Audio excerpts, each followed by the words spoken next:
하나님이 기록된 말씀인 이 성경을 두고 우리의 선조들은 이런저런 좋은 별명들을 붙인 것들이 있습니다.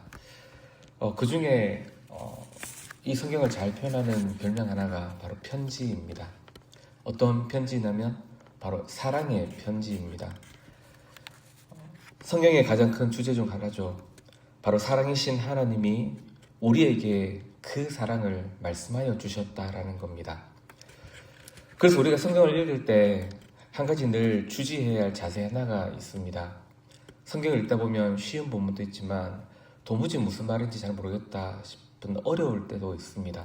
근데 그때에도 우리가 잊지 말아야 할 것 하나가 그럼에도 불구하고 이것은 하나님의 말씀이고 우리를 사랑하신다는 거다라는 이 자세를 잃지 않는 겁니다. 그래서 말씀을 끝까지 늘 존중하는 거죠. 그런데 성경이 하나님이 우리를 얼마나 사랑하셨는가를 말한 것과 더불어 또 한 가지 분명하게 밝혀 기록하는 사실 하나가 있습니다. 바로 그 하나님의 사랑이 얼마나 큰 배신을 당했느냐도 기록한다는 겁니다. 그래서 어떤 성경 연구가가 마음 잡고 별장에서 날을 잡아서 창세기부터 요한계시록까지 며칠을 걸쳐서 쭉 읽고 나서 마지막 요한계시록 마지막 장을 덮으면서 그런 고백을 했다고 합니다. 이 성경은 하나님의 사랑에 대한 배신의 이야기라고. 하나님의 사랑과 그 사랑에 대한 배신의 주제를 이 시간 먼저 생각해 보는 이유는 바로 우리가 읽은 본문에서 오늘 본문에서도 그 사랑과 배신의 이야기가 계속 다뤄지기 때문입니다. 호세아서를 처음 시작할 때부터 하나님은 당신께서 백성들로부터 얼마나 그 사랑의 배신을 당하였는가를 그 이야기로 시작을 했었습니다. 그런데 여기 또다시 하나님은 당신의 극진한 사랑을 밝혀서 그 사랑이 얼마나 극진했는가를 밝혀서 더더욱 그 백성들의 배신을 고발하십니다. 오늘 본문은 크게 세 단락으로 나누어 볼 수 있겠습니다. 1절에서 4절까지 하나님의 극진한 사랑에도 불구하고 어떻게 백성들이 그 사랑을 배신했는가에 대해서, 그리고 가운데 5절에서 7절까지는 그럼으로 인해서 백성들이 받게 될 심판에 대해서, 그런데 마지막 8절에서 11절까지는 그럼에도 불구하고 하나님은 끝까지 자기 백성들을 사랑하시겠다라는 겁니다. 먼저 하나님께서 얼마나 자기 백성들을 극진하게 사랑하셨는지를 고백하시는데 우리 그 고백은 다시 한번 읽어보시면 좋겠습니다. 우리 1절에서 4절까지입니다. 같이 읽겠습니다. 이스라엘이 어렸을 때에 내가 사랑하여 내 아들을 애굽에서 불러냈거늘 선지자들이 그들을 부를수록 그들은 점점 멀리하고 바알들에게 제사하며 아루색인 우상 앞에 분향하였느니라. 그러나 내가 에브라임에게 걸음을 가르치고 내 팔로 안았음에도 내가 그들을 고치는 줄을 그들은 알지 못하였도다. 내가 사람의 줄 곧 사랑의 줄로 그들을 이끌었고 그들에게 대하여 그 목에서 멍에를 벗기는 자같이 되었으며 그들 앞에 먹을 것을 두었도다. 성도 여러분, 자기 백성을 향해서 그 사랑이 얼마나 극진했는가를 토로하시는 하나님이 보이십니까? 하나님이 먼저 사랑하셨기 때문에 자기 백성을 아들로 여겼고 그래서 애굽에서 불러내었고 걸음을 가르쳤고 팔로 안았으며 고치고 사랑으로 이끌었습니다. 특히 4절을 새 번역에서는 우리 번역보다는 좀 더 적나라하게 좀 표현을 했습니다. 4절은 나는 인정의 끈과 사랑의 띠로 그들을 묶어서 업고 다녔으며 그들의 목에서 멍에를 벗기고 가슴을 헤쳐 젖을 물렸다.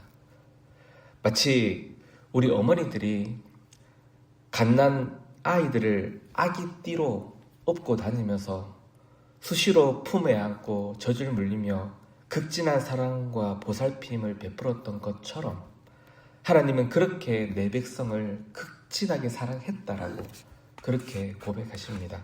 자, 그런데 동시에 이 사랑을 고백하는 하나님의 음성에는 기쁨의 고백이 아닌 서러움이 배어 있음을 보게 됩니다. 왜냐하면 방금 1절에서 4절 안에는 하나님의 그 극진한 사랑의 고백과 더불어서 그 자녀들이, 백성들이 어떻게 하나님의 사랑을 배신했는가도 그렇게 선언됐기 때문입니다.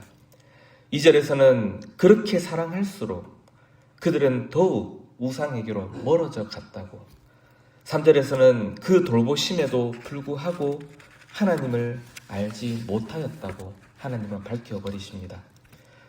극진한 사랑을 베풀었는데 자식들이 도무지 그 사랑을 깨닫지 못하고 오히려 부모를 멀리하고 다른 이를 사랑하며 떠나버리는 것처럼 말입니다. 하나님의 분노와 함께 이 말씀에는 그 서러움과 서글픔도 함께 느껴집니다. 결국 그들은 그 배신의 죄로 인해 하나님의 심판이 선언됩니다. 5절에서 7절까지가 그 내용인데 바로 아수르로 잡혀가는 심판이 선언됩니다. 실제로 북이스라엘은 BC 722년에 바로 아수르에 의해 점령당하고 대거 많은 민족들이 포로로 잡혀가게 됩니다. 그런데 백성들을 향한 이 하나님의 사랑은 그렇게 심판으로 끝나지 않습니다. 하나님께서 그 백성들을 극진하게 사랑하셨던, 그 배신을 당함에도 불구하고 극진하게 사랑하셨던 그 하나님께서 끝까지 사랑하십니다. 바로 8절에서 11절까지 하나님께서 백성들을 향한 그 끝없는 사랑으로 그들을 다시 고치시고 살릴 것을 약속하십니다. 그 대표적인 표현만 좀 보시면 8절 끝에서는 하나님은 당신께서 긍휼이 온전히 불붙는다 하십니다. 사랑으로 불타오르십니다. 9절 중반에는 하나님은 사람이 아니라 하나님이시라고 밝힙니다. 이유인즉 사람은 불완전하고 유한하기 때문에 끝없는 사랑을 할 수 없는 것과 대비해서 하나님은 그런 사람이 아니고 신이시라서 그 끝없는 사랑을 해낼 수 있다라고 그렇게 밝히십니다. 마지막으로 10절에서는 하나님은 세상을 향해 포효하십니다. 사자처럼 분노의 표효가 아닌 자기 백성을 지키시겠다라는 사자로서 포효하십니다. 그래서 11절까지 약속된 대로 백성들이 그분의 보호의 날개 그늘 아래로 돌아오게 될 거라고 말씀하십니다. 성도 여러분, 오늘 본문에서 우리 하나님이 어떤 하나님으로 고백되십니까? 바로 끝없이 우리를 사랑하시는 하나님이십니다. 처음부터 끝까지 하나님은 사랑이십니다. 그냥 사랑이 많은 분이 아니라 그분 자체가 사랑이시라고, 그래서 끝까지 하나님은 사랑해 내신다고 그렇게 밝혀 말씀하십니다. 지금 우리가 복음을 통해 예수 그리스도를 믿고 하나님의 사랑을 받는, 하나님의 사랑하는 자녀가 되었습니다. 여러분, 왜 우리가 이런 자녀가 되었을까요? 하나님께서 끝까지 사랑하시는 하나님이셨기 때문입니다. 어떻게 끝까지 사랑하셨는가? 호세아 시대 때에도 멈추지 않으셨고, 그 전에도 멈추지 않으셨고, 그 이후로도 멈추지 않으셨고, 마침내는 그 아들까지 내어주시면서 하나님은 끝없이 자기 백성을 사랑해 내셨기 때문입니다. 그리고 지금까지 그 사랑을 지키셔서 우리도 그 사랑 안에 들어가게 되었고, 지금 우리는 그 끝없는 사랑을 계속해서 누려가는 자녀들로 여기 서 있는 거죠. 성도 여러분, 그렇기에 마땅히 우리는 어떤 성도로 더 추구해 가야겠습니까? 그 하나님의 끝없는 사랑과 그 변함없는 사랑에 정말 화답하는 백성답게 우리도 하나님을 힘있게 더욱 진실하게 사랑하여 가지 않겠습니까? 우리 이 새벽에 이 소망을 가지고 함께 기도하였으면 합니다.